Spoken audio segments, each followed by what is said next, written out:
Tonight, though, falling back down to the freezing mark in Champaign, 36 in Springfield, still 39 in Effingham, but things will be warming up here soon as we head back to the 50s. We'll talk more about these warmer temperatures, how long they last before more rain and some cooler air arrives. That's coming up here in just a little bit. WCIA 3 News starts right now. Now from WCIA 3 News. Hopefully we get somebody in there that is going to be dedicated. One county is looking for a new animal control director, while their last one is still wondering why he was fired. Plus, some in Champaign County were concerned when they received more than one mail-in ballot. How the county clerk is responding. There's good in our community and that we have an opportunity to do some good. And that good came in the form of one little boy, what he asked his city to do. You're watching your local news leader. This is WCIA 3 News at 10. For some reason, there's a barrier between what they can and can't come out for at what time. And she says animal control is not an 8-to-5 job. She hopes a change in leadership will be what's best for the animals. Good evening. I'm Paul Cicchini. And I'm Jessica Coons. We start tonight in Vermilion County, where the director of animal control was fired.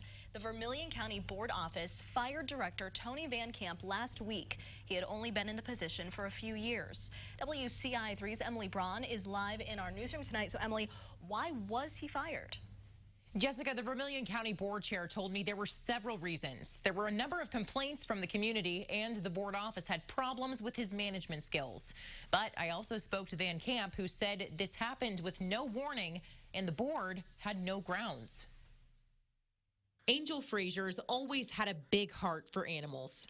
It got even bigger after it was broken. 2 of my cats got out right after we moved into this property. One of them I found and somebody had taken his life. And the other one, never to be found again. I never wanted anybody else to feel that kind of heartache. Now she runs her own Lost and Found Pets organization, and of course, found some pets she now calls her own. She helps out the Vermilion County Animal Shelter from time to time, where she says control officers share her heart for pets. But from time to time, she also says the animal control officers haven't been able to help because of a lack of communication from their boss. If an animal's in distress and it's on a weekend, animals don't know, well, they open between 8:30 and 4:30. It needs to be addressed when it needs to be addressed, not wait till the following day, because that could be too late. Their director, Tony Van Camp, was just fired Friday. Van Camp told me any problems with response times happened because officers weren't called, and all recent complaints about the way he's managed the department are unfounded. He told me in a statement, "I have always provided documentation and information to the chairman in regards to public complaints. I was not willing to violate the law or individual rights to satisfy a radical activist's opinion. Political agenda, I'm assuming, is the reason for my termination. It is election year." For now, Frazier has high hopes for whoever takes this position next. But everybody is going to have to just kind of ride this out, and hopefully we get somebody in there that is going to be dedicated and it's going to work with everybody. Van Camp had been with the department since 2014 and took on the job of director in late 2017. He says he implemented some new procedures, including rabies control, during his tenure. Jessica? And Emily, do we know what happens next, who the next director will be? It's going to be up to the Vermilion County Board, Jessica, just to decide who is going to take his place. All right, we'll have to wait and see what happens. Emily, thank you.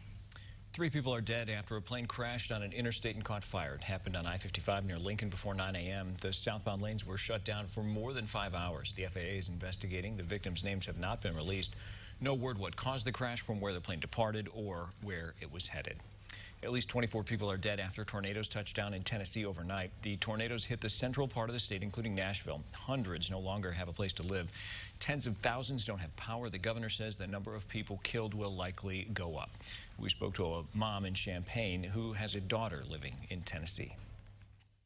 I also have a 3.5-year-old grandson, so is everybody okay? So it's very frightening not knowing, if someone's injured, are they okay? I mean, that's what moms and grandmas do. We worry, and that's, of course, what I did until I heard from her. While her family's fine, others remain missing. State officials would not specify how many people have not been found. Search and rescue teams are still on the ground working. The Champaign County Emergency Management Agency wants to make sure people are prepared when severe weather strikes here.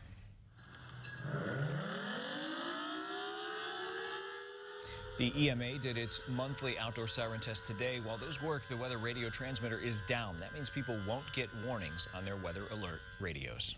New for you tonight, the Decatur School District says classes will be in session tomorrow despite a threat made against a high school. Both district and Eisenhower High School leaders say they are aware of a threat made on social media.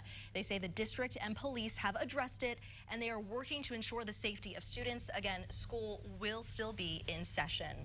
We have an update on why some people were sent more than one mail-in ballot in Champaign County. The county clerk says the link on its website to request one of those ballots was down, so they created a temporary link. Something happened internally in their system, and in turn, some people several ballots. To break down the numbers, there are 136,000 registered voters in Champaign County. 2,700 requested vote-by-mail ballots. The clerk says less than 1% of those got more than one ballot in the mail. Last week, we talked to 3 people. 2 of them got 2 ballots, another got 3. Today, County Clerk Aaron Ammons explained the checks and balances system they have in place to make sure that people only vote once. There's a Democratic and a Republican election judge who takes that vote by mail, that envelope, takes it to our scanning station, scans it to make sure that the name comes up. They open it together to see the signature. They verify the signature together to both say, yes, this is the signature, this is the person, this is the correct address. Okay, we're good to go. Then they move it into a box to be moved to the back room so that we can actually finish the process, which is tabulating. Despite duplicate ballots, Ammons says his office is confident that individuals' votes will not be duplicated. And the clerk's office is also preparing to prevent the spread of viruses at polling places. They're taking extra precautions amidst concerns about the flu and coronavirus.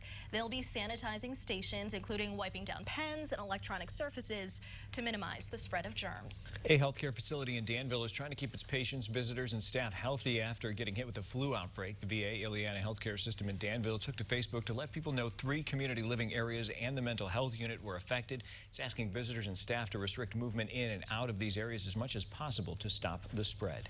The city of Danville has a fire chief for the first time in about a dozen years. Don McMasters was sworn in tonight. That means Danville has a separate chief for the fire and police departments. In years past, it had a public safety director who oversaw both. The police chief and new fire chief agreed the separation of power will leave the city, the people who live there, and those departments better off.